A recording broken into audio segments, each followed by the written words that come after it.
চিকিৎসক শূন্য হাসপাতাল, প্রতিবাদে উত্তাল বড়খলা স্বাস্থ্য কেন্দ্র।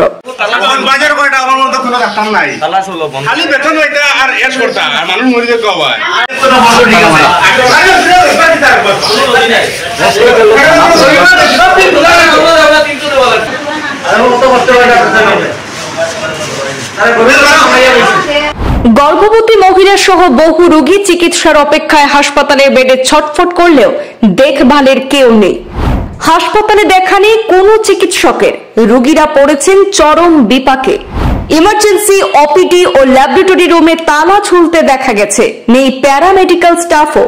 কোথায় গেল স্বাস্থ্য দপ্তরের নজরদারি? বরাকে এসে সরকারি হাসপাতালগুলির পরিষেবা উন্নয়নে স্বাস্থ্যমন্ত্রী নেওয়া বিভিন্ন পদক্ষেপ কি বিফলে গেল? ক্ষুব্ধ স্থানীয়রা হাসপাতাল চত্বরে বিক্ষোভ দেখিয়ে স্বাস্থ্য দপ্তরের হস্তক্ষেপ দাবি করেছেন। সরকারি স্বাস্থ্য পরিষেবার উন্নয়নের লক্ষ্যে কোটি কোটি টাকা বরাদ্দ থাকলেও বাস্তবে বড়খলা হাসপাতাল অনিয়ম আর অবহেলার প্রতিচ্ছবি। ডিউটি রুম যেটা ওটা পর্যন্ত তারা লক করা,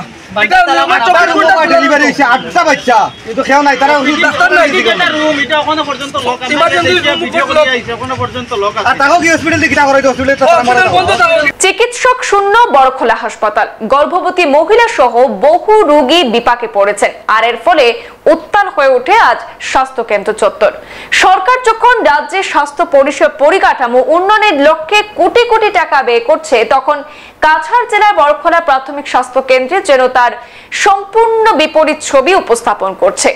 আজ সকাল থেকেই হাসপাতালে জড়ো হতে থাকেন বহু রোগী, যাদের মধ্যে ছিলেন গর্ভবতী মহিলা, জ্বর, ডায়রিয়া সহ অন্যান্য রোগে আক্রান্ত বহু রোগী। কিন্তু দীর্ঘক্ষণ অপেক্ষার পরও কোনো চিকিৎসকের দেখা পাওয়া যায়নি। সকাল 10টা গড়িয়ে গেলেও চিকিৎসক না আসায় ক্ষোভে ফেটে পড়েন রোগীর পরিবার সহ স্থানীয়রা। তারা সরকারি হাসপাতাল চত্বরে বিক্ষোভে ফেটে পড়েন। প্রত্যক্ষদর্শীরা জানান, হাসপাতালে একদিকে রোগীরা কষ্টে ছটফট করলেও অন্যদিকে ইমার্জেন্সি কক্ষ, ওপিডি, ল্যাবরেটরি সেই সব কক্ষেও তালা ঝুলছে, বড় বড় তালা ঝুলতে দেখা গেছে। কিন্তু নেই নার্স, নেই প্যারামেডিক্যাল স্টাফও। স্থানীয় বাসিন্দাদের অভিযোগ, বারবার জানানো সত্ত্বেও চিকিৎসকরা সময় মতো হাসপাতালে উপস্থিত হন না, এমনকি জরুরি পরিষেবাও অনেক সময় সেখানে পাওয়া যায় না। বড়খলা স্বাস্থ্য কেন্দ্র যেন দায়িত্ব জ্ঞানহীনতা এবং উদাসীনতার এক প্রতিচ্ছবি হয়ে দাঁড়িয়েছে। এমন অবস্থায় প্রশ্ন উঠছে, কোটি কোটি টাকা বরাদ্দ সত্ত্বেও কেন এই চিত্র? কোথায় গেল স্বাস্থ্য দপ্তরের নজরদারি? স্থানীয়রা প্রশাসনের হস্তক্ষেপ দাবি করেছেন এবং অবিলম্বে দায়িত্বপ্রাপ্ত চিকিৎসকদের বিরুদ্ধে শাস্তিমূলক ব্যবস্থা গ্রহণের আর্জি জানিয়েছেন। স্বাস্থ্য মানেই জীবন, আর সেই জীবন যদি অবহেলার শিকার হয়, তাহলে ভবিষ্যতের জন্য তা গভীর সংকেত বয়ে আনবে। এমন বিষয় নিয়ে এবার উদ্বেগ প্রকাশ করেছেন সেখানকার স্থানীয়রা। তারা খুবই ফেটে পড়েছেন আজ। এখন বিভাগীয় কর্তৃপক্ষ এই ঘটনার পর কি ব্যবস্থা গ্রহণ করে, সেটাই হবে লক্ষণীয় বিষয়।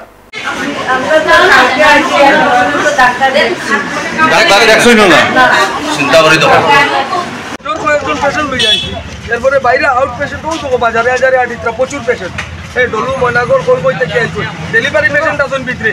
তখন আমরা গিয়ে জিজ্ঞাসা দিয়েছেন হসপিটালের ডাক্তার কই, আমরা একদম সুলফান, তাই কইছে যেটা লাগে প্রবলেম আমরা রেখো, আমরা সলভ করে দিব। ডাক্তার নাই, ডাক্তার তো রুমও গেছে, রুমও গিয়ে খুঁজে যাইছি, ডাক্তার রুমও নাই। ফোন মারছি, ডাক্তারের ফোন সুইচ অফ। রাত্রের ইমার্জেন্সি যে ডাক্তার তাইনও নাই। এখন 10:30 বাজিয়ে আসছে, তখনও কোনো ডাক্তার হসপিটাল নাই। না থাকা সত্ত্বে আমরা ফোন করছি, ডাক্তারগুলো ফোন সুইচ অফ। না ভাইয়া আমরা বড়খলা হসপিটালের গেট লক করে রাখছি।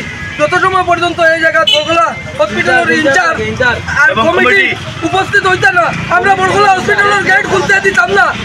কোনো ওষুধ পাই না, সরকারি কোনো ওষুধ না পাই না। আমরা 8টা রুমের মাঝে বাচ্চা ডেলিভারি সে একজন ডাক্তার নাই। কালকে থেকে নাই, আর কিছু দিগাও দিগাও প্রত্যেকটা ডিউটি রুমের মধ্যে দিগাও দিগাও ভিতরে ঢুকে দেখুন আপনারা কি আমরা দুইবার ইনজেকশন মারি আর রুমে বইয়া বইয়া ল্যাবরেটরি পর্যন্ত